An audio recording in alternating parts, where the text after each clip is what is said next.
Salt చేర్చుకొని బాగా mix చేసుకోవాలి. ఆయిల్ వేడెక్కేసిందండి. తాలింపు గింజలు వేసుకోవాలి. ఇందులోనికి 2 ఎండుమిర్చి వేసుకొని తిప్పేసుకోవాలి. ఇందులోనికి 4 వెల్లుల్లి రెబ్బలు వేసుకోవాలి.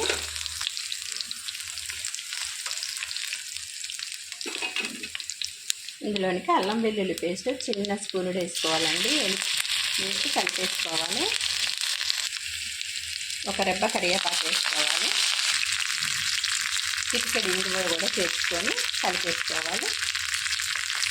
రెడీ అయిన తాలింపుని స్టవ్ ఆఫ్ చేసేసుకొని ఎగ్ చట్నీలోకి వేసేసుకోవాలండి.